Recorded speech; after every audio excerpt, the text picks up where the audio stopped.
AP CM Chandrababu పర్యటన రెండో రోజు కొనసాగుతోంది. ఢిల్లీలోని ఏపీ సీఎం అధికారిక నివాసం వన్ జన్పద్ లో జరుగుతున్న పూజా కార్యక్రమంలో చంద్రబాబు పాల్గొన్నారు. ఆ తర్వాత విజయవాడ బయలుదేరనున్నారు. నిన్న కేంద్ర హోంమంత్రి అమిత్ షాతో చంద్రబాబు సమావేశమయ్యారు. ఏపీకి సంబంధించిన పలు కీలక అంశాలపై చర్చించారు.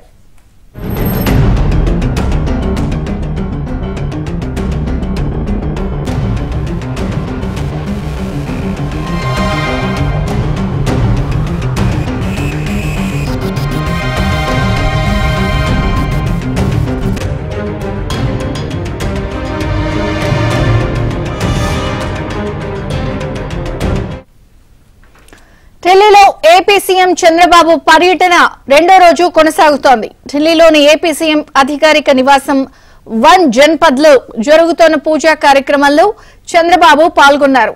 ఆ తర్వాత విజయవాడ బయలుదేరనున్నారు. నిన్న కేంద్ర హోంమంత్రి అమిత్ షాతో చంద్రబాబు సమావేశమయ్యారు.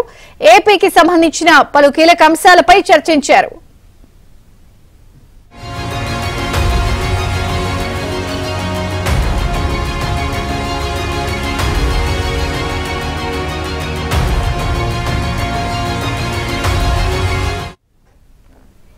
ఢిల్లీలో రెండో రోజు ఏపీ సీఎం చంద్రబాబు పర్యటన కొనసాగుతోంది. మరిన్ని వివరాలు మా ప్రతినిధి సతీష్ అడిగి తెలుసుకుందాం. సతీష్, విజయ్ చంద్రిక ఢిల్లీ పర్యటనలో ఏపీ సీఎం చంద్రబాబు నాయుడు బిజీగా ఉన్నారు. నిన్న సాయంత్రం 7 గంటలకు ఆయన ఢిల్లీ చేరుకున్నారు. అనంతరం రాత్రి 9:30కు కేంద్ర హోంమంత్రి అమిత్ షాతో సమావేశమన్నారు. సుదీర్ఘంగా అరగంటకు పైగా కూడా సమావేశం జరిగింది. ప్రధానంగా రాష్ట్రానికి సంబంధించిన అనేక అంశాలు, అటు ఆర్థికంగా కావచ్చు, సంక్షేమ పథకాలు కావచ్చు, రాష్ట్ర ప్రభుత్వం చేపడుతున్న అనేక అంశాలపైన కూడా కేంద్ర హోంమంత్రి అమిత్ షాతో చర్చించడం జరిగింది. కేంద్రంలో అత్యంత కీలకంగా వ్యవహరిస్తున్న మంత్రి నేపథ్యంలో ఆయనతోనే సమావేశం జరిగింది. సమావేశం అనంతరం కూడా ఈ రోజు ఉదయాన్నే వన్ జన్పద్ లోని అధికారిక నివాసం, అంటే సీఎం నివసించే అధికారిక నివాసాన్ని ఇటీవల రెనోవేట్ చేశారు. ఆ నివాసాన్ని ఈ రోజు ఉదయాన్నే నివాసాన్ని కూడా ప్రారంభించడం జరిగింది. ఆ నివాసంలో పూజా కార్యక్రమం నిర్వహించారు. అక్కడికి చంద్రబాబు నాయుడు ఉదయం 9 గంటలకు చేరుకున్నారు. అనంతరం నివాసంలో పూజా కార్యక్రమం అయిపోయిన తర్వాత నేరుగా ఆయన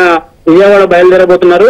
10:30 గంటలకు ఢిల్లీ ఎయిర్పోర్ట్ చేరుకుని నేరుగా విజయవాడ బయలుదేరుతారు. అయితే ఢిల్లీ పర్యటనలో అనేక అంశాలపైన కూడా చర్చించారు. ఇటీవలనే ప్రధాని మోదీతో పాటు కేంద్ర మంత్రులందరూ కూడా కలిసి రాష్ట్రానికి సంబంధించిన అనేక అంశాలను చర్చించారు. తాజాగా పార్లమెంట్ సమావేశాలు రానున్న నేపథ్యంలో 22 నుంచి పార్లమెంట్ వర్షాకాల సమావేశాల నేపథ్యంలో ముందస్తుగా రాష్ట్రానికి కావాల్సిన అనేక అంశాలపైన కూడా కేంద్ర హోంమంత్రికి దృష్టికి తీసుకెళ్లారు. వాటికి సంబంధించిన శాఖలతో కూడా మాట్లాడాల్సిందిగా ఇప్పటికే అధికారులకు కూడా కేంద్ర హోంమంత్రి సూచించినట్టు తెలుస్తుంది.